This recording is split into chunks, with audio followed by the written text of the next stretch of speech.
há muitas mulheres, eu vi isso em Santa Maria, muito sozinhas nisto. E é duríssimo de ver. Ou que saem dos tratamentos e ainda têm que ir tratar, pôr os filhos na cama e dar-lhes de comer.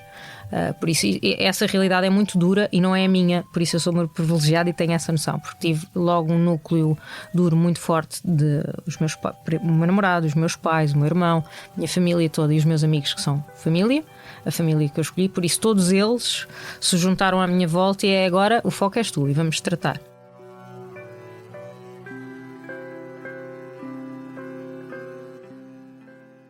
A minha convidada traz uma visão diferente da maioria dos doentes oncológicos. Diz que o cancro não a tornou uma pessoa melhor, que a doença não lhe deu nada, que só lhe tirou. Considera que a positividade não salva ninguém, que o que salva mesmo são os tratamentos e os médicos. Joana Gonçalves, empresária, descobriu um cancro na mama triplo negativo no ano passado, tinha 36 anos. Encontrou na música e na dança a alegria para lidar com os dias verdadeiramente infernais de quimioterapia. Socorreu-se do amor dos mais próximos, do companheiro Luís Pedro Nunes, jornalista e comentador da SIC, e do seu grande amigo Hermano José e de todos os outros com quem chorou e riu durante o último ano. Joana, loira, de olhos claros, viveu sempre com o rótulo de mulher bonita. Com o cancro, a autoestima que tinha desapareceu e ainda está a tentar recuperá-la. Eu sou a Sara Tainha, jornalista da SIC, e este é o podcast Tenho Cancro e Depois. Olá, Joana, bem-vinda. Olá, Sara. Obrigada. Obrigada por teres aceitado o nosso convite. Estás aqui hoje com a doutora Rita Sousa, oncologista do Hospital de Santa Maria. Olá, doutora. Olá, bom dia. Bem-vinda. Obrigada.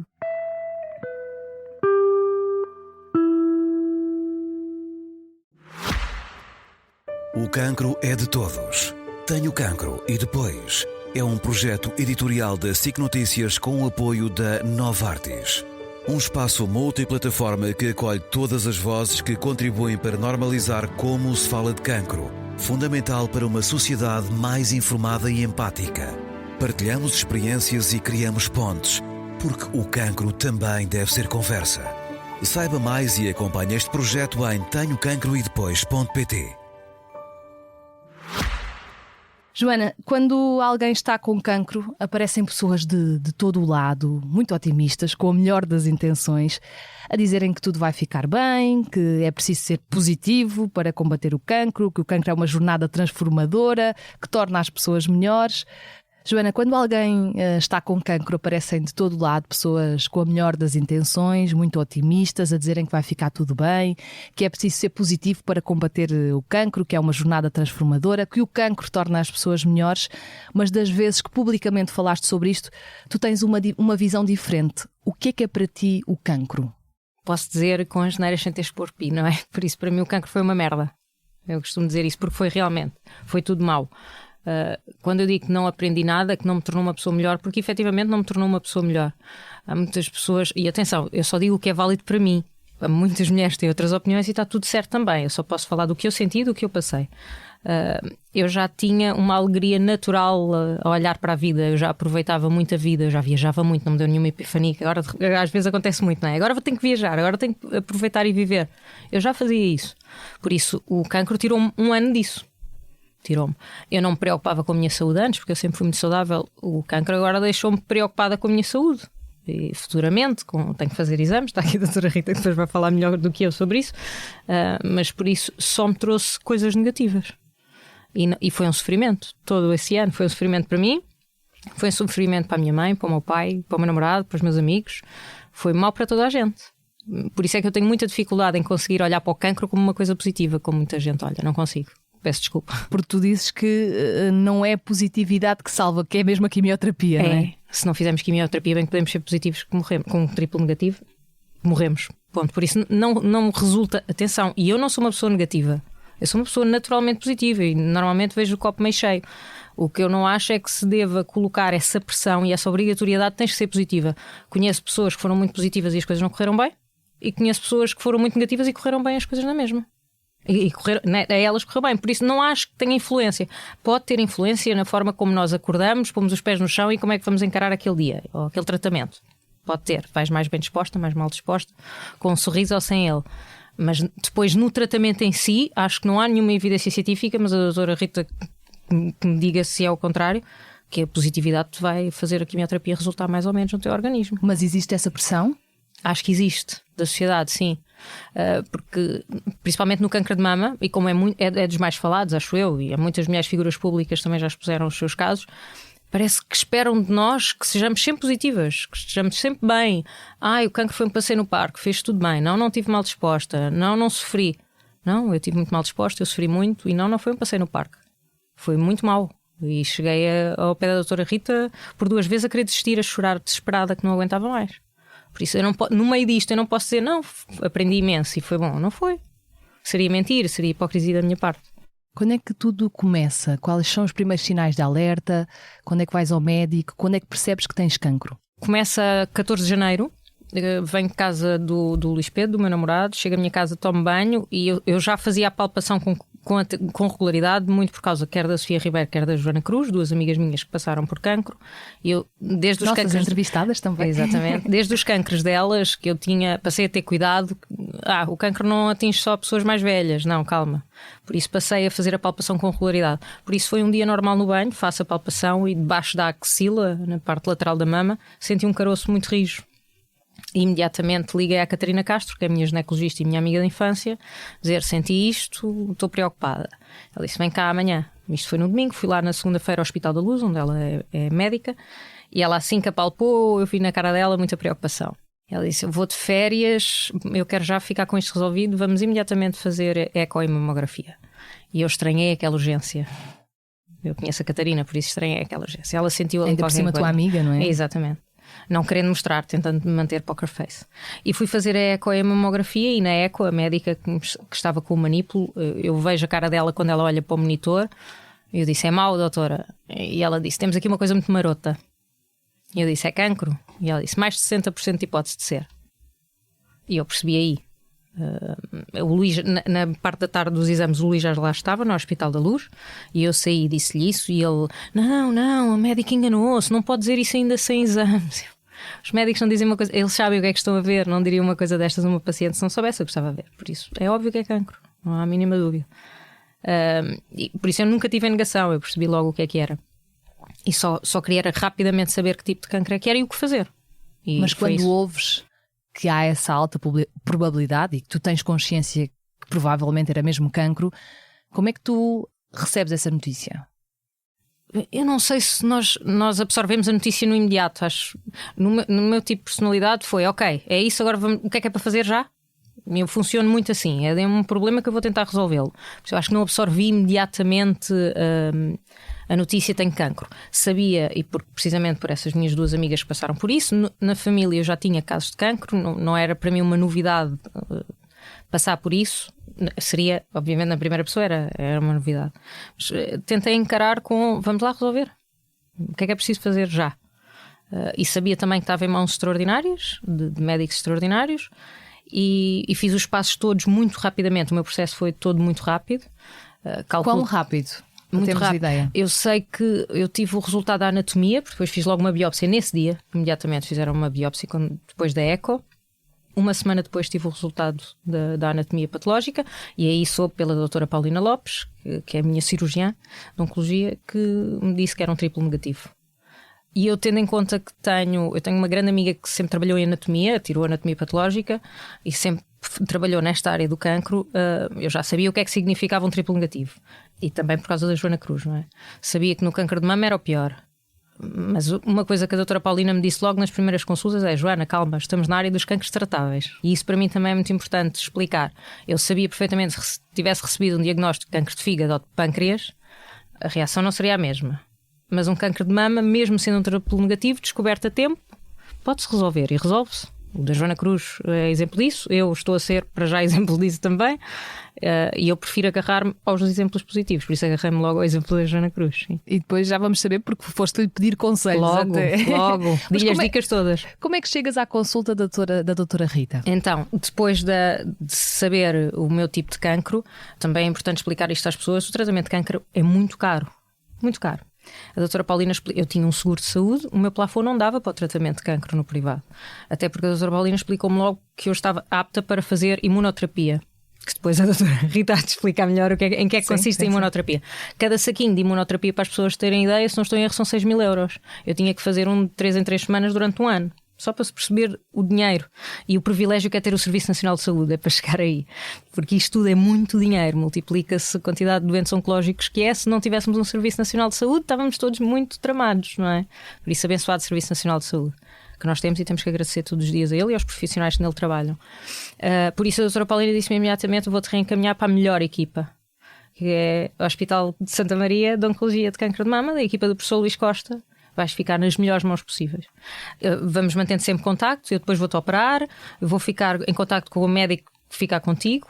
Fui ter uma consulta uns dias depois com a doutora Natália.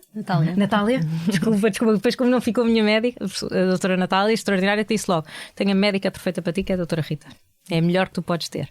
E acho que no dia a seguir ou 2 dias depois estava com a doutora Rita a comprovar aquilo mesmo. Sim. Que já me tinham dito que era a melhor médica que eu podia ter. Como é que foi essa primeira consulta? Não, é para eu dizer ou para a doutora Rita? Sim, dizer. Depois já vou saber a opinião da doutora Rita. Eu adorei logo a doutora Rita. Primeiro porque a doutora Rita é muito pés na terra. Desmistificou uma data de mitos, perguntinhas que eu tinha muito simples, como sobrancelhas, sabes, coisas muito estéticas. Posso fazer microblending agora durante a quimioterapia? Claro que podes, Joana, não há problema nenhum. Há uma data de coisas que as pessoas acham que são certezas absolutas e não são no cancro.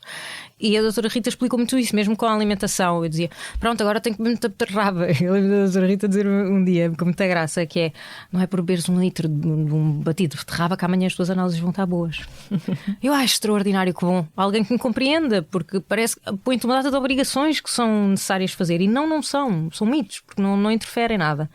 E isso eu adorei na doutora Rita logo. E depois, muito querida, muito simpática e muito doce. E tratou-me. Outra coisa que eu também acho muito importante no cancro, mesmo o Luís esteve sempre comigo nas consultas, e depois a minha mãe algumas. E isso eu apanhei quer na doutora Paulina, quer na doutora Natália, quer na doutora Rita. Focam-se no doente. Bem, podia lá estar o Luís com muitas dúvidas, mas a doutora Rita só se preocupava era comigo e com as minhas dúvidas. Depois, respondia também às dúvidas do Luís, mas a Joana foca-se no paciente, e acho isso muito importante. Não sei se é assim com todos, tive a sorte de ter 3 médicas extraordinárias, sim. Doutora, que Joana é que lhe chegou ao consultório? Eu acho que há coisas que eu identifico muito e que a Joana disse que são verdade, e quase tudo, não é? Mas eu acho que a Joana, quando diz isto de ter este diagnóstico que não foi positivo, etc., tudo isso, obviamente que não. Se nós dermos a hipótese para alguém ter um cancro, ninguém quer, não é? E, portanto, eu acho que depois aqui esta pressão que a Joana disse, e que é totalmente verdade, que as pessoas têm de ter este foco sempre positivo, não é realista. Não é?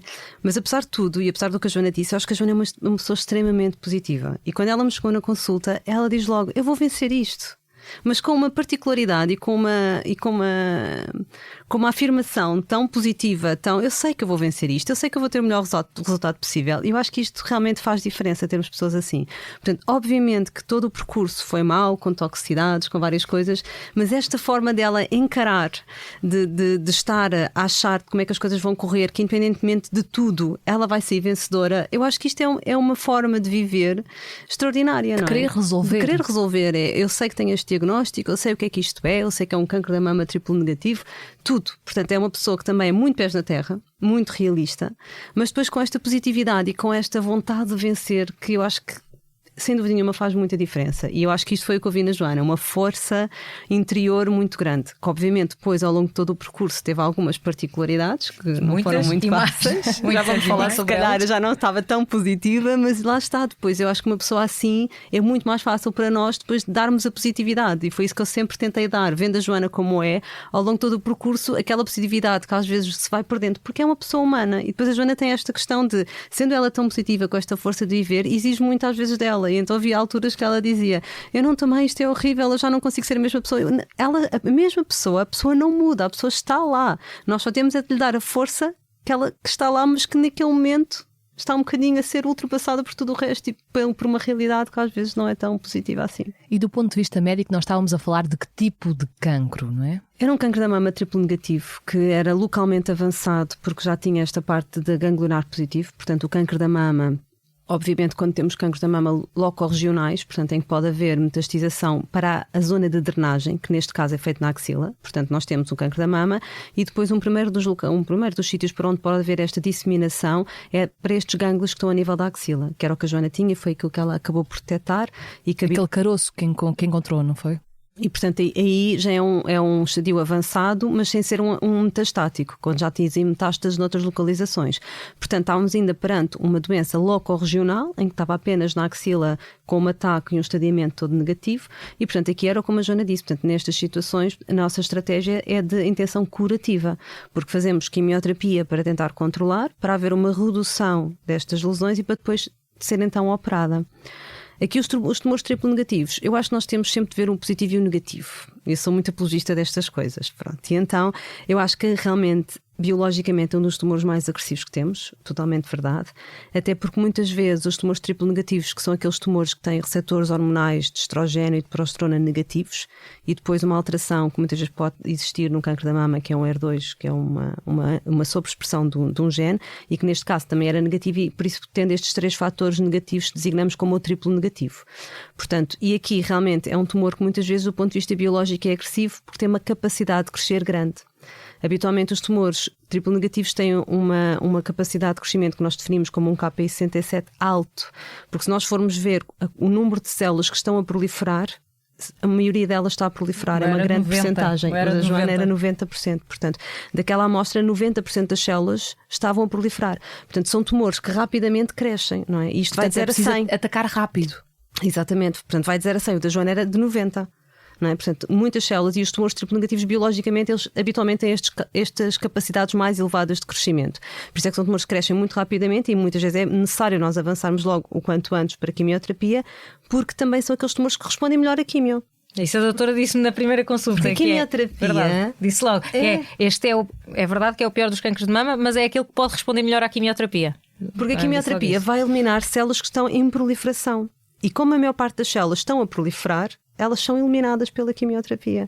E depois há outro fator que eu acho também importante, que é, na maior parte dos cancros da mama, nós sabemos que eles têm perfis, os que são luminais, que são aqueles que dependem da parte hormonal, eles têm comportamentos muito diferentes. O tratamento é totalmente diferente de um dos outros. Mas, essencialmente, muitas vezes quando nós estamos a ver qual é o prognóstico que existe, os tumores triplo negativos são aqueles que, na maioria das vezes, ao final de 3 anos, a probabilidade de haver uma recidiva baixa bastante. E ao final de 5 anos é relativamente raro haver uma recidiva. Nos outros cancros, não. Portanto, havia aqui boas notícias. Claro, não é? E então por isso é que, na maioria das dúvida. minhas consultas triplo negativos, quando as doentes vêm com esta questão do Google, é o pior tumor de mama, é aquele mais proliferativo, é aquele com pior prognóstico, é verdade, eles são mais biologicamente agressivos. Mas por outro lado, ao final de 5 anos, se há algum tumor que eu possa dizer a probabilidade de estar curada é enorme, é num triplo negativo. E portanto eu acho que isto é positivo. E depois começas logo a quimioterapia, desde o diagnóstico até ao Foi início muito da rápido, quimio, sim. 2 semanas, não foi? Foi muito rápido o meu processo, felizmente. Como é que foi a quimioterapia? Olha, a primeira fase para mim foi, eu digo que foi uma brincadeira, passei no parque, porque passei bem. As primeiras 8, até as primeiras 8 eu estava bem, continuo. Quer dizer, houve a queda do cabelo, obviamente, e que foi duro, ponto, e é duro para todas as mulheres. Mas de resto eu continuei a treinar com algumas limitações, não pude fazer o boxe que fazia, até porque tive o meu catéter, o meu implante fixo estava no braço e o cancro era na mama direita, por isso a nível de braço a doutora disse, não, podes continuar a treinar, mas vamos lá adaptar os treinos. O ter continuado a treinar foi muito, muito importante, e também foi muito importante a doutora Rita explicar-me que era importante continuar a treinar. Quer para a cabeça, quer também na resposta a tudo o que eu estava a fazer. E isso, acho que aqui há uns anos não se falava da importância do exercício, acho que hoje em dia é importante falar-se, porque é verdadeiro. É verdadeira a importância. Por isso, as primeiras 8 quimioterapias eu fiz com relativa tranquilidade, ficava cansada, eu fazia as quimioterapias às sextas, ficava cansada para ir à terça e quarta, sentia-me uma quebra de energia. Mas estava bem. Comecei a ter os sintomas de uma menopausa induzida, tinha muitos afrontamentos. A doutora disse: tens de tomar um comprimido para dormir. E eu dizia: mas eu não quero ficar refém dos comprimidos. É importante dormir, é essencial dormir para recuperares. Por isso, vais tomar um comprimidozinho para dormir, vais, porque eu tinha muitos afrontamentos à noite e não conseguia dormir. Senti esses sintomas, tive da menopausa. De resto, não tive muito mais. Até ali à 8ª, e a hepatite tóxica, e depois vieram as febres, e foi por aí abaixo tudo a correr. Um bocado mal, mas mesmo nas primeiras quimias logo, isso, eu também me agarrei a isso, que foi muito bom. Eu lembro até de um dia que o Hugo vai comigo à consulta e filma, eu tenho esse filmado com a doutora Rita a palpar-me, porque nós, quando estamos em quimioterapia, fazemos as análises sempre para saber se o nosso organismo aguenta a quimio, isso está tudo bem, mas não fazemos mais exames, não fazemos nada de imagiologia, é a palpação. E a doutora todas as semanas me apalpava para ver se se via a diminuir ou não. Eu lembro, não sei se foi para aí logo na terceira. Acho que sim, foi, não foi? Que a doutora apalpou e disse: Joana, já nota-se uma diferença enorme. Eu fiquei tão feliz porque era sinal, ok, o tumor está a reagir à quimioterapia, está a diminuir. E agarrei muito nesse dia de ter essa notícia que para mim foi muito, muito positiva.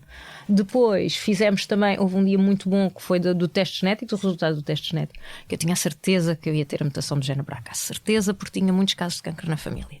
E nem era suposto a doutora já ter o resultado naquele dia. Eu estava com a minha mãe e tudo. E olha, afinal já cá está o teu resultado. Não tens a mutação do gene. E eu fiquei espantadíssima. Que foi isso foi. O resultado era não teres que fazer dupla mastectomia. Foi bom, foi muito bom. Também fiquei muito feliz nesse dia. Foi um dia que eu e o Luís fomos para a quimio a cantar os dois de contentes por Santa Maria adentro. E os doentes a fugir, não estou a ver. Sim, alguns fugiam. E esses foram os dias felizes, mas esses foram os dias bons. Dias miseráveis. Miseráveis, de pesadelo. Como por exemplo? Olha, tive um primeiro. O dia que saí da hepatite tóxica e tenho que começar a tomar cortisona foi duríssimo. Porque a minha avó tinha tido púrpura quando é nova e tinha tomado doses industriais de cortisona. E eu sei o efeito que a cortisona tem no corpo e nos órgãos. E a minha avó ainda se queixa hoje em dia de dores nas articulações por causa da cortisona que tomou há não sei quantos anos. Por isso, quando a doutora Rita me disse: estamos aqui com uma hepatite tóxica, que eu nem sabia bem o que era, e tinha valores loucos, 900, assim, uma coisa maluca, vamos ter que parar a quimio, que é uma coisa que nenhum doente em tratamento quer ouvir, é parar a quimio. Eu sentia, se eu parar a quimio, o cancro vai começar a evoluir. E a doutora calma, não, também não é assim, calma. Ficava logo em pânico, o cancro vai ganhar espaço. Mas tive que parar durante 1 mês e qualquer coisa para fazer cortisona, 60 mg de cortisona, e foi duríssima essa fase, porque enchei horrores, sentia-me deformada, não me reconhecia ao espelho. Essa fase para mim psicologicamente foi das piores. Náuseas? Náuseas também, muito mais nas quimios vermelhas. As náuseas das quimios vermelhas é que me mataram. A cortisona aguentava-se bem. Foi muito inchaço. Também algumas dores de articulações também sentia, mas realmente foi o inchaço. Foi uma coisa física. E o ter de parar a quimioterapia, que na cabeça... Isso eu lembro também da doutora Rita me dizer logo. Joana, o tipo de personalidade não me preocupa agora. Preocupa-me no final, quando já não tiveres nada para resolver. E foi tal e qual o que a doutora disse. Eu quando caí foi mais no final e não foi no início. Essa fase para mim eu ia gerindo mesmo com as coisas muito mais a acontecer. Aconteceu esse episódio da hepatite tóxica. Aconteceu um outro que ainda estamos para tentar perceber o que é que aconteceu, quando eu fiquei a ver tudo turvo durante 4 horas. Não se percebe o que é que me aconteceu. Estava no corredor de Santa Maria para ir fazer quimioterapia nesse dia, porque ainda nem sequer tinha começado a levar drogas nenhumas, e levanto-me e começo a olhar a esta distância que nós as duas estamos, que é 1 metro, 1 metro e pouco. Eu não conseguia focar nada, estava tudo turvo, uma névoa nos meus olhos. Levanto-me, vou para as enfermeiras, elas alguma coisa viram, que eu vejo 7 enfermeiras a levantarem-se e a agarrarem em mim e porem-me numa maca, e a virem 2 médicos. Não me lembro dos nomes deles, mas eram 2 que lá estavam, um baixinho mais alto, muito queridos. O Luís, que estava lá, foi logo atrás de mim. Veio um dos médicos falar comigo, a fazer-me perguntas, claramente com o despiste da AVC, claro, a trombose, despiste, eram essas perguntas. E eu só ouço o outro médico a dizer ao Luís: chega aqui que nós temos de ter uma conversa consigo. E eu achei, que isto não vai ser bom. E toda a gente muito aflita. Tive que ir fazer um TAC à cabeça de urgência.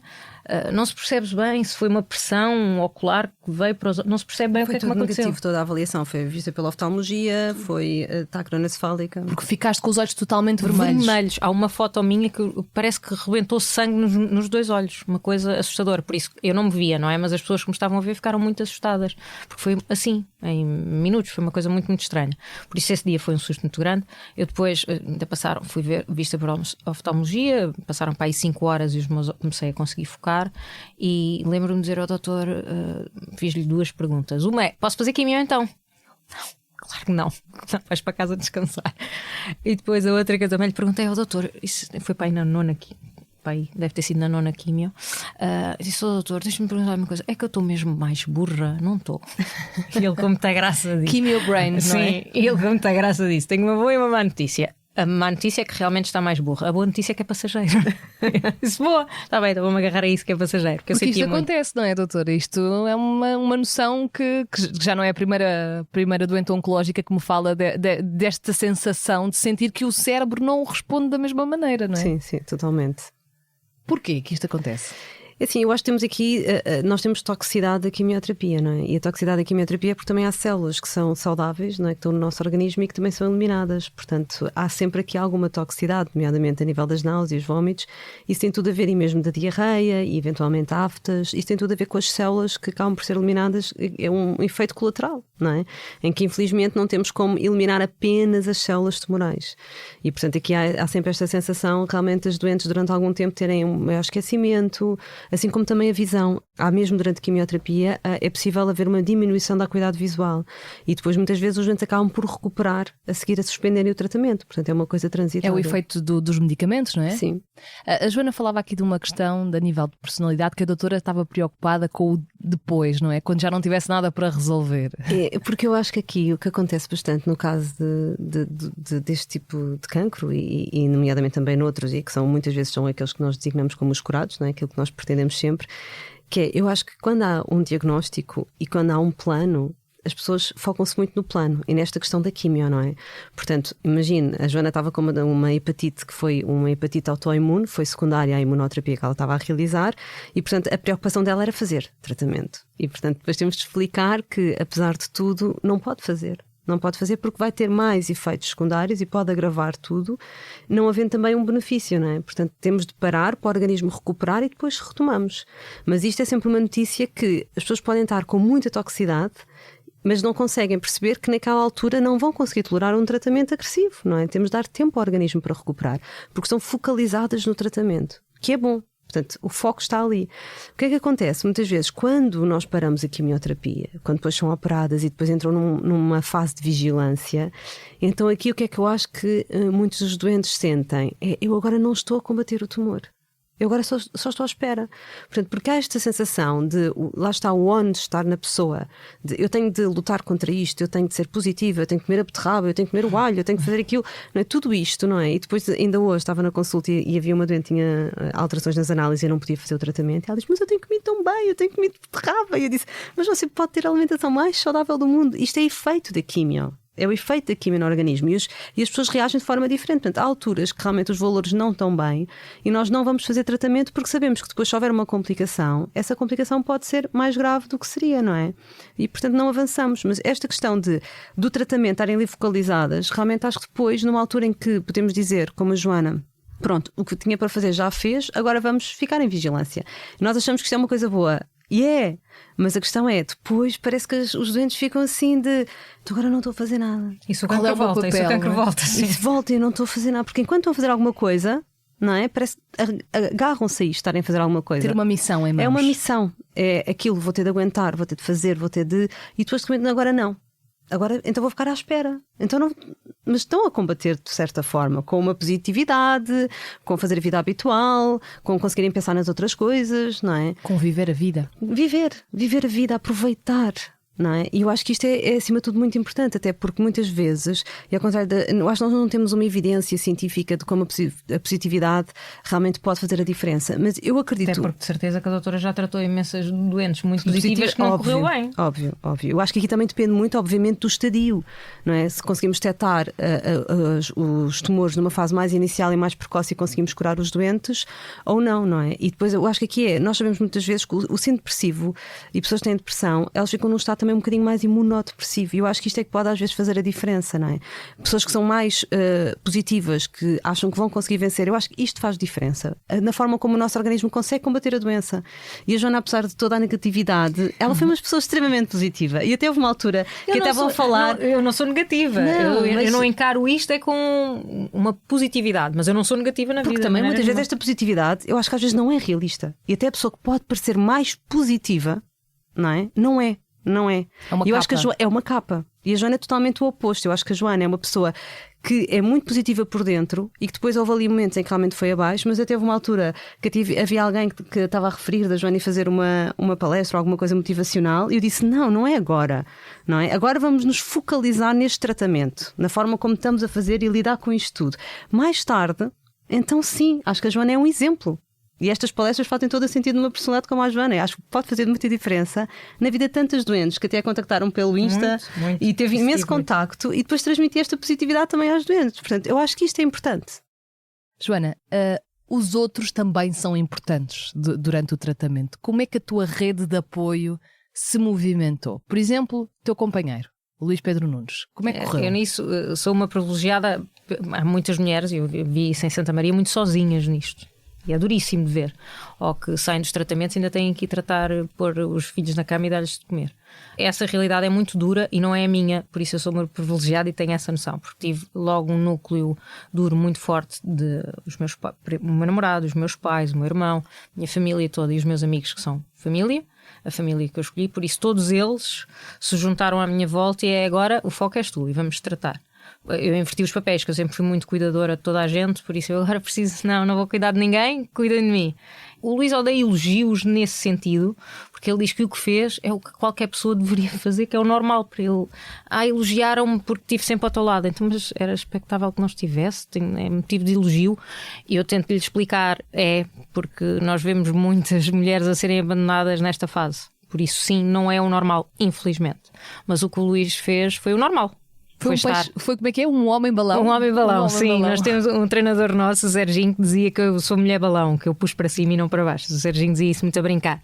E ele disse, eu disse isso muitas vezes ao Luís, agora tens de ser tu o homem-balão, que o Luís tendencialmente não é como eu, não é tão positivo, não é tão alegre, não é. Eu disse, agora tens de ser tu o homem-balão, porque não vai dar para eu ser. Eu vou-me abaixo, inevitavelmente. E ele fez isso muito bem. Ele foi o homem-balão neste processo todo, sim. É verdade, ele foi muito positivo nas consultas. Até fizemos uma consulta com ele presente por videochamada, porque eu queria estar presente e não podia. Verdade. E portanto acho que é realmente este apoio, era aquilo que a Joana estava a dizer. Eu acho que é fundamental e deveria acontecer com toda a gente. Mas não é isso que vir em consulta, pois não? Não, infelizmente não. Em doentes jovens, muitas vezes os casamentos acabam por acabar em divórcios. Por várias alterações, temos muitas pessoas que ficam abandonadas, temos muitas consultas que temos de pedir para vir família, às vezes. Eu acho que aqui também muitas vezes as mulheres também às vezes são muito cuidadoras, não é? Como nós sabemos. E eu acho que o que acontece muitas vezes em doentes jovens é que elas próprias querem resolver o problema sozinhas. Então às vezes acontece, e já tive casos em doença avançada, não neste contexto com uma detecção precoce, mas avançada, em que a família não sabia que as coisas não estavam a correr bem, em que doentes jovens, mulheres, em que a família não sabia que não estava a correr bem e que as coisas iam agravar num curto espaço de tempo. E as mulheres é que fazem muito isto, os homens não, porque têm uma mulher ao lado. Há um estudo inglês há uns anos atrás, que eu refiro muitas vezes, em que revelava que a sobrevivência era melhor nos homens casados. Eu acho que é porque tem uma mulher ao lado. Tomava conta. A mulher da saúde. A mulher da saúde. Porque está ali. E quando a pessoa, muitas consultas, quando tenho doentes de sexo masculino, muitas vezes eu pergunto onde é que está a sua mulher para ela me dizer o que é que aconteceu, o que é que você está a fazer de medicação. E as mulheres não. E acho que isto aqui também é uma forma que a Joana tem, e acho que foi extraordinário, é de aceitar esta ajuda, de aproveitar o que o melhor tem. Se ela tem amigos, se ela tem um suporte, se tem um namorado, um marido que quer lá estar, que quer apoiá-la, quer estar em tudo, é extremamente positivo. Portanto, eu não conhecia o Luís antes e era positivo. Dava sempre muita força, portanto, é verdade. Vamos aproveitar tudo, não é? Temos de aproveitar tudo o que a vida tem de bom para conseguirmos ultrapassar um diagnóstico destes. Mas sentiste logo essa abertura para seres ajudada ou foi difícil trocar os papéis? Não, eu percebi logo que tinha que ser ajudada. Ainda no Hospital da Luz, quando eu vou fazer exames, eu ia fazer exames ao coração. A doutora Paulina pediu logo a seguir à biópsia, e lembro-me de ter ligado ao Herman e de lhe ter dito o meu diagnóstico. Herman José? Herman José, sim, Herman José. Ter-lhe contado e ele ainda não estava bem a acreditar. O meu amigo Hugo, que é o manager dele, que é o meu melhor amigo, também não estava bem a acreditar. Eu sei que vou fazer o exame e quando saio, eles tinham ligado para o Luís confirmar aquilo que eu tinha dito, se era mesmo aquilo. E eu apanho o Luís a falar muito exaltado.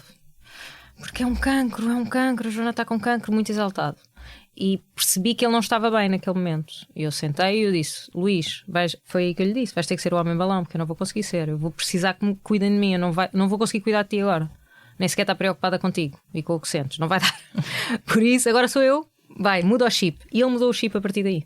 E mudou mesmo. Por isso, essa disponibilidade para ser cuidado eu tive logo. Porque eu percebi que não ia aguentar aquilo sozinha de maneira nenhuma. E essa coisa de nós termos mulheres, ser heroínas e super mulheres, não somos heroínas nem somos super mulheres. Peçam ajuda quando é preciso. E eu peço, e pedi. Na questão dos amigos, por exemplo, o Herman José, Que amigo foi Hermano José durante o teu período no cancro? Eu sou muito o que sou. Bem, primeiro, ser amiga do Hermano é um privilégio e uma honra. Eu digo sempre isso. Às vezes olho para ele e digo, sou amiga do Hermano José, como é que é possível? O maior gênio deste país. Pronto. Por isso, para mim é um orgulho. E já vão lá quase 20 anos. Quase não é? 20 anos. Fazemos 20 anos, é como nós dizemos, fazemos 20 anos de relação. Sim, é verdade, quase 20 anos. O Hermano foi, obviamente, as primeiras pessoas, aliás, fora o Luís, foi ele e o Hugo, as primeiras pessoas que souberam do que se estava a passar. Eu lembro, o Hermano deu-me conselhos geniais em relação aos meus pais, que era uma grande preocupação dizer aos meus pais. O Hermano disse imediatamente: vais-lhes dar uma função, tens que lhes dar uma função, porque senão então a tua mãe, não sei como é que vai ser.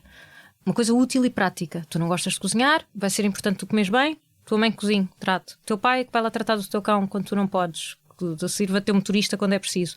Dá uma função aos dois. Por isso eu segui logo esse ensinamento do Hermano.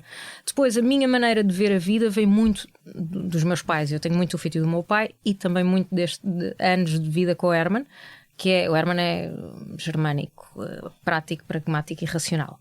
Por isso eu sou muito disso por causa dele. Sempre também por causa dele, lá, aquilo que falávamos de eu já aproveitar a vida, vinha muito dele. Nós, está um dia de sol, estamos a comer um bom peixe grelhado, ele dizia: não é ótimo, está um dia de sol e estamos a comer um peixe grelhado incrível, não, vamos aproveitar, vamos curtir este momento. Por isso eu já tinha isso, já aproveitava todos os momentos, só continuei a manter esse ensinamento dele e ser muito focada naquilo que é preciso fazer. Mas para ele foi sempre fácil ver-te nessa posição? Não, eu acho que para ninguém à volta é fácil ver alguém que se ama nesta posição. Não é, não pode ser. É duro demais ver alguém destruído, porque nós ficamos destruídas, não é? Ele conseguia olhar-te nos olhos? Quando eu estava sem peruca, eu acho que ele e o meu pai eram as duas pessoas que tinham um bocadinho de dificuldade em olhar para mim assim, tranquilamente sem peruca. Eu percebo, porque quando estás principalmente com aquele cabelinho cancro, sabes, aquele coisinho ralinho, aqueles cabelinhos, gritas cancro. Eu dizia isso, tenho cancro escrito na testa, não há como. E eu percebo que olhar para isso seja um confronto com bolas, ela está mesmo doente. E acho que senti isso no Hermano e no meu pai, que preferiam que eu estivesse com peruca. Não lhes gostava tanto, é nessa perspectiva. Eles não pediam que eu estivesse com peruca, mas notava que o olhar que lhes gostava, que lhes doía mais. Sim. E ele sempre trouxe o humor nessa fase? Sim, sempre. Eu lembro, houve um dia que eu pensei mesmo na morte, logo no início do diagnóstico, que acordei às 5 da manhã a pensar: isto pode-me matar, porque pode mesmo, é daqueles tipos de cancro que pode matar se não for tratado a tempo. E pensei nisso e lembro-me de ligar primeiro ao Hugo e o Hugo dizer imediatamente: bora, vamos nos juntar, vamos para a casa do Hermano. E lá fomos os dois para a casa do Hermano e eu disse, a chorar, impulsivamente, isso o Hermano estava a pensar na morte. E eu lembro de dizer: filha, só se fosses uma galinha da Índia que não pensavas na morte, estás com um cancro de mama triplo negativo, é claro que pensas na morte. Chora, vamos falar sobre isso, depois bora sair dessa. E ficámos lá o dia todo, chorei bastante, falei muito sobre isso e depois começámos a rir e a falar de outras coisas e fomos passear e almoçar e jantar. Ou seja, eu aceitava quando ia para o buraco, porque é inevitável ir lá parar, mas tentava era não ficar lá muito tempo. Mas aceitava ir para lá, não há como. Esta questão doutora, dos doentes irem para o buraco é normal, acontece, mas como é que se faz essa gestão e como é que a doutora em consultório tenta até transmitir essa mensagem, quer aos doentes, quer aos familiares? Eu acho que uma das coisas aqui muito importante que a Joana disse, e acho que isto é que é intuitivo para algumas pessoas, mas não é para outras, não é? Que é o facto de estar no buraco, mas sair dele, mas ter de lá chegar. E eu acho que o problema aqui é que muitas pessoas não querem ir para o buraco. E então, quando começam com estes primeiros sentimentos, tentam apagar, tentam fingir que não o têm. E muitos amigos também, se uma pessoa está a referir a algum pensamento mais negativo, não penso nisso, isso não vai acontecer. A pessoa tem de exteriorizar. Não é? E acho que isto é que é uma importância que pode fazer a diferença. É a pessoa poder exteriorizar aquilo que sente. Obviamente, uma pessoa está a fazer quimio num destes contextos, vai sempre pensar em algures no percurso, e se não correr bem, e se o tumor não desaparecer, como foi o caso da Joana, o que é que vai acontecer a seguir? Mas nós temos de ter uma inteligência emocional, e a família e os amigos, de dizer: claro que isso é uma possibilidade, porque eu também sou muito positiva e gosto de dar muita força aos meus doentes, é uma das coisas que eu acho que é fundamental, mas também não os posso manter numa realidade paralela à nossa. Portanto, a realidade é esta, não é?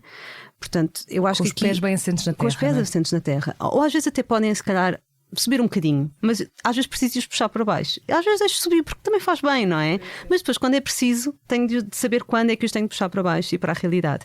E eu acho que isto é fundamental, é deixar que as pessoas exteriorizem os sentimentos negativos, porque só assim é que depois podem ter positivos, porque se não se exteriorizam, eles vão continuar lá, eles simplesmente não têm coragem de dizer. Por isso é que eu acho que aqui, cada vez nós falamos... Muitas vezes não têm coragem de dizer para proteger os familiares. Para proteger, mas era isso. Eu acho que muitas vezes o tratamento multidisciplinar faz toda a diferença. E uma das coisas, muitas vezes, que eu digo a muitos dos meus doentes, e aqui à Joana posso também ter referido, mas acho que ela tinha este suporte tão grande e ela tinha esta vontade de dizer tudo o que pensava e também dos amigos dela terem forma de conseguir lidar com ela, que fez com que isto não fosse tão necessário. Mas eu acho que aqui, mas mesmo assim também recomendei consultas de psicologia, etc. Logo, sim. Eu acho que aqui também uma das coisas que muitos doentes precisam é realmente uma consulta de psicologia, porque por mais que digam eu não preciso, estou a lidar bem com isto, podem não estar. E depois tem perfil de doentes que nós temos também de saber ler, que é, eles não vão dizer o que é que pensam à família porque têm medo das consequências do que vão dizer. E da família depois dizer, não estás a ser positiva, a culpa é tua se não correr bem. A culpa não é deles se não correr bem. Não é por serem positivos, lá está. Não podes pensar nisso, isso não vai fazer. Este ónus, que é a obrigatoriedade que as pessoas dizem aos doentes com cancro de vai correr tudo bem, o arco-íris, não é? Não vai, assim, não pode não vai. correr, não é? Temos de vai. deixar que a pessoa tenha isto e este apoio. Às vezes terem uma pessoa, um psicólogo com quem não tem qualquer tipo de relação, mas para o qual podem dizer o que O quiserem. problema é que às vezes o Serviço Nacional de Saúde não garante E é um isso. problema. Isso eu acho que é. E tem de se investir muito nesta abordagem multidisciplinar, porque não é apenas o tratamento farmacológico. Nós podemos apoiar muito mais do que conseguimos atualmente por dificuldades. Joana, o cancro roubou-te aqui coisas importantes. Roubou-te a tua autoestima, o teu corpo. Mesmo quando não mata, o cancro acaba por transformar. Claro, sem dúvida. Eu passei a ser fisicamente outra, não é? A coisa imediata é o cabelo. Por isso eu tinha... Para quem não te conhece, o que é que mudou? Então, eu tinha uma juba loira linda, da qual me orgulhava muito, e de repente fiquei careca. Por isso, esse confronto é imediato e é muito duro. Para mim foi muito duro, que sempre me considerei, eu odeio falsas modestas, eu acho que sou uma mulher bonita, tenho olhos azuis, ok, era vistosa, tinha um cabelaço loiro lindo e por isso foi muito duro o ficar sem cabelo. Não foi tão duro no momento, porque eu só estava focada, nem quero-me tratar, ok. Mas no pós, lá está, o pós, sim que é, agora quero o meu cabelo e não tenho, não é? Depois a fase da cortisona que me deformou o corpo, fiquei inchada como nunca tinha sido, e depois, como eu sempre fui atleta, eu tinha ótima estrutura e deixei de a ter, como deixei de ter a capacidade de cardio que tinha de antes. Não consigo, não corro da mesma maneira, não faço boxe com a mesma intensidade, não consigo. Tenho essas limitações, tenho algumas eu tirei 3 gânglios da axila, por isso, apesar de eu, felizmente, como sempre fiz muito exercício, tive uma recuperação absolutamente extraordinária do braço e da o facto de ser jovem também ajuda. Também, mas não é a mesma coisa, não dou murros direita como dava antes, não tenho a mesma força. Agora ainda nas férias sentia aqui às vezes uma dormenciazinha, assim, lá vem a dormência, o que é que se passa aqui com a dormência? Passei a ter umas preocupações que eu nunca tive, porque sempre fui saudável e nunca tive um único problema. E lá está, tu tinhas esse rótulo de mulher bonita, sentias-te assim quando tu vês ao espelho. Aliás, conseguias ver-te ao espelho? Primeiro? Conseguia. Houve várias vezes que me via nessa fase então da cortisona a chorar muito, a ver-me ao espelho nua, a chorar-me muito, porque de repente olhava e eu, quem é esta pessoa? Não sou eu, onde é que está a Joana? Não sou eu. E isso foi das vezes mais duras, foi nessa fase, de me olhar e não me reconhecer. E é fácil recuperar isso? Não, ainda se está a recuperar. Não é fácil. Mas olha, agora me estou a emocionar, que nem é de mim, mas acontece. Calmamente acho que chego lá. Vai chegar. Claro que sim. Esta questão, doutora, das mulheres passarem por estas transformações físicas, isto é brutal, não é? É brutal. Eu acho que aqui, a semana passada estive numa reunião e em que eu acho que daqueles projetos que lá está, eu percebo que as prioridades tenham de ser outras, porque também podem ser aquelas que fazem mais diferença, não é? E como a Joana disse, temos um Sistema Nacional de Saúde muito bom e este tratamento é realmente caro. Mas eu acho que aqui, estas doentes, porque é que nós não disponibilizamos uma consulta não é de estética, mas de cuidado visual, não é? Portanto, eu acho que uma pessoa que vai ter esta transformação, que vai ter uma queda do cabelo, que pode cair as pestanas, que podem cair as sobrancelhas, porque a queda do cabelo acontece. Foi importantíssimo ter feito. Mas as sobrancelhas e as pestanas de algumas doentes caem, não é? E, portanto, é esta forma que uma pessoa olha ao espelho e não se reconhece. Nós já sabemos que isto vai acontecer. Então, por que não ter uma consulta direcionada para isto? Por não ter uma consulta a dizer, olha, os seus olhos são tão bonitos, vamos aqui destacá-los. É, exato. Maquilhagem. Ainda a semana passada estava a dizer, eu acho que isto era das coisas que podia fazer tanta diferença nas doentes. Que de repente vão se make-up, não é? Em que dizem, por exemplo, então, mas agora aconteceu, porque é que não se veste desta forma? Porque a Joana é uma mulher que sabe vestir, que se veste bem, que está sempre elegante e às consultas, independentemente de tudo, tinha ali sempre um estilo, não é? Mas há mulheres em que se calhar precisavam de uma ajuda nisto, para se sentirem de outra forma. Numa fase dessas, simplesmente abandonam tudo. Claro, isso, é? E portanto não têm esta capacidade. A preocupação não é essa, o foco não é esse. Não têm a capacidade, não é? E portanto, haver ali uma consulta em que dizem, então, mas se calhar, mesmo nestas doentes que se calhar não estão tão preocupadas com o aspecto físico, isto vai fazer diferença, porque lá está, quando estão a passar num corredor e têm um espelho e de repente olham e pensam, pode-me ter que ir o cabelo, mas esta maquilhagem, não é? Eu, por exemplo, tive uma doente há uns anos atrás que ela usava sempre colares enormes e ela dizia, em vez de se estarem a focalizar na minha careca, olhem para o colar, olhem para o colar, está certo. Pronto, eu acho que isto faz diferença, portanto, simplesmente não temos capacidade para tudo. Não é?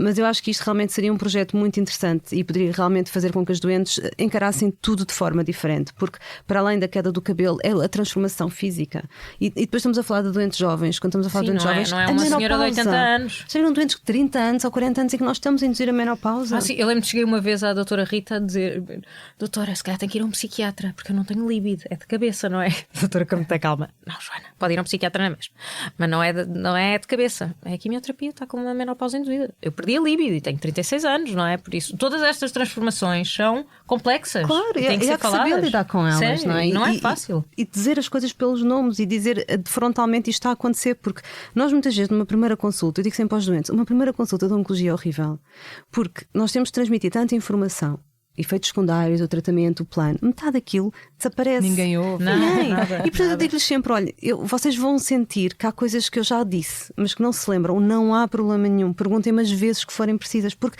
é uma primeira consulta com tanta informação, ninguém consegue decorar todos os efeitos secundários, não é?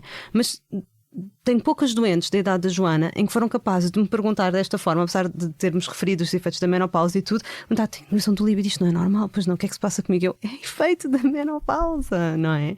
E portanto é importante nós termos este espírito de vamos ser frontais, vamos encarar tudo e perguntar. A doutora Rita sempre me deu essa abertura, pergunta tudo. Eu perguntava tudo, eu às vezes ia com um bloquinho, apontava no telemóvel notas, sabia que me ia esquecer. Então apontava, doutora, então, tenho isto para perguntar, isto. E a doutora respondia a tudo, às vezes mais do que uma vez, porque eu me esquecia. Mas foi muito importante todo esse apoio dela, porque eu quando estava em pânico e fez uma coisa extraordinária que era, eu tentava não a chatear muito por telemóvel, tentava mesmo.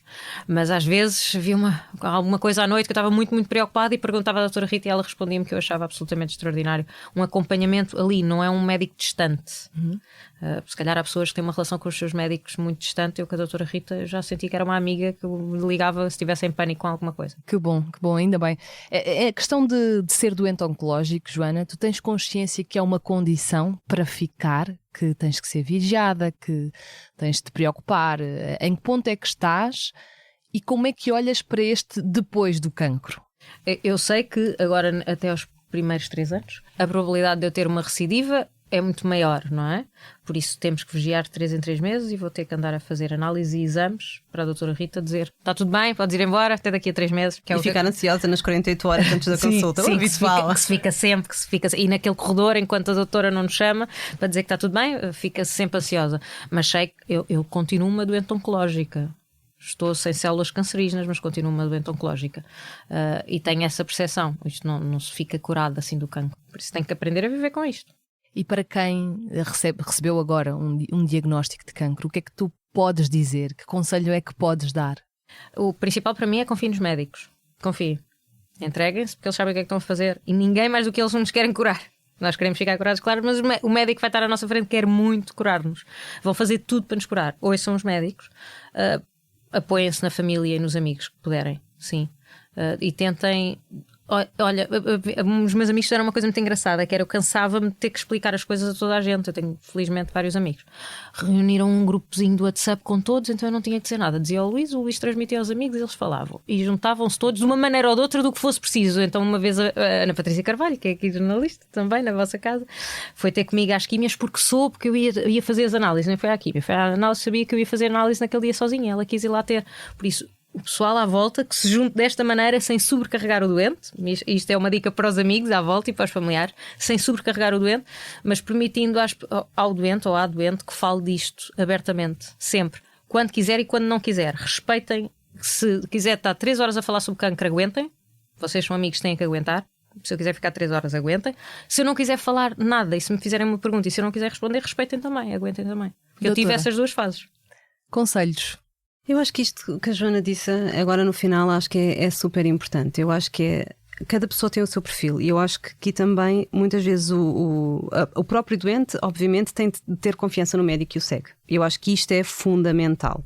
E digo isto muitas vezes na minha consulta, em consultas mais difíceis, que é, tem de ter confiança. Se não tem confiança, tem de mudar de médico. Porque eu acho que uma pessoa se sentir que lá está, a pessoa que está à frente está a fazer tudo o que pode e que está ali para ajudar e que não está a não dizer que há um tratamento melhor porque isto ou aquilo, não existe, não é? Tem de haver uma confiança, porque acho que esta relação médico-doente assim o exige, e para correr da melhor forma possível acho que é preciso haver esta confiança. Portanto, eu acho que isto é fundamental. Depois eu acho que é também ver o perfil do doente e perceber o que é que para ele faz sentido, não é? Porque muitas vezes nós temos famílias, temos cuidadores que querem ter a informação e então às vezes tem um doente que não quer saber e tem família, amigos à volta a fazerem perguntas que o doente não quer saber. E isto custa-me, porque quem tem de querer saber é o doente. Se ele não quer é porque ele não está preparado. E eu acho que isto é fundamental. As pessoas têm de estar preparadas para as informações que têm de ouvir, não é? Eu acho que adapto muito a consulta à pessoa que tem à frente e acho que isto é muito importante. E depois, se a pessoa não quer saber, está no seu direito. Mas obviamente também faz parte de nós, lá está, darmos a realidade, porque às vezes é preciso para decisões. E, portanto, é importante haver aqui um conhecimento mútuo para também saber quando é que tem de forçar ou quando é que não tem de forçar. Mas eu acho que isto que a Joana disse, deste apoio, não é? Das pessoas poderem ser abertas e poderem dizer aquilo que pensam, transmitir os pensamentos positivos, negativos, tudo, e as outras pessoas têm de ouvir, mas também não forçar e não serem demasiado intrusivas, porque isto depois também complica muito a vida. E pensem que quem tem este diagnóstico tem tanta coisa para pensar e tudo para resolver, não é? Que acho que é importante a pessoa ter um bem-estar emocional. E depois este bem-estar emocional ver com o que é que consegue lidar ou não. E escolher as pessoas com as quais quer ter este trajeto. Porque é um trajeto com muitos altos e baixos, não é? É preciso vão saber sempre existir É uma montanha russa. É uma montanha russa. É uma montanha, até do ponto de vista hormonal, então, não é? Não é? Portanto, nós vamos induzir uma menopausa, assim, não falando tudo o resto da libido, das dores nas articulações, tudo o resto, vamos pensar do ponto de vista emocional. E às vezes a Joana dizia-me, eu comecei a chorar, depois não sei, parecia ali umas alterações. É hormonal, não é? Portanto, as mulheres ainda têm depois de lidar com isto, não é? Portanto, os homens que aguentam, Aguentem mesmo. o suporte, os amigos, tudo isto é importante. E nós temos de perceber a pessoa que temos à frente e estar lá para apoiar para o que ela precisar. Joana, tens aqui à tua frente, lá está, a doutora que te acompanhou. O que é que lhe queres dizer? Obrigada. Obrigada, 1000 vezes obrigada. A ela e toda a equipa de Santa Maria. As enfermeiras absolutamente inacreditáveis que nós temos em Santa Maria a fazer quimioterapia e não deixarem ninguém sair de lá sem quimioterapia, mesmo que saiam de lá às 9 da noite e não ganham horas extras por causa disso. Por isso, toda a equipa de Santa Maria de Oncologia é muito especial. E eu quero agradecer à doutora Rita e àquela equipa toda. São fantásticas. E eu quero-vos agradecer a vocês. Joana, doutora, muito obrigada. Obrigada.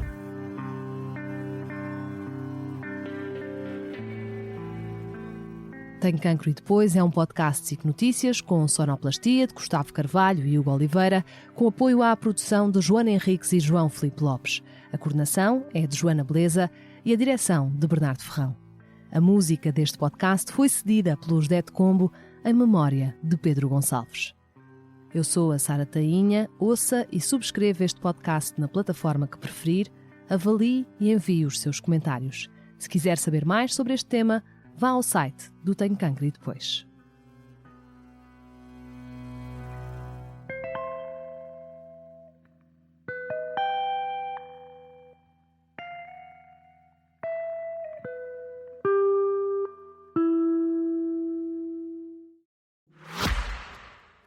O cancro é de todos. Tenho Cancro e Depois é um projeto editorial da SIC Notícias com o apoio da Novartis. Um espaço multiplataforma que acolhe todas as vozes que contribuem para normalizar como se fala de cancro, fundamental para uma sociedade mais informada e empática. Partilhamos experiências e criamos pontes, porque o cancro também deve ser conversa. Saiba mais e acompanhe este projeto em tenhocancroedepois.pt. Num mundo cheio de informação, como ajudar os mais novos a compreender as notícias? O Grupo de Mídia Impressa tem hoje na sua oferta informativa o SIC Explica-me e o Expressinho. Projetos editoriais pensados exclusivamente para crianças e jovens. Notícias claras, adaptadas, que despertam curiosidade e formam cidadãos informados. SIC Explica-me e Expressinho. Informar para crescer.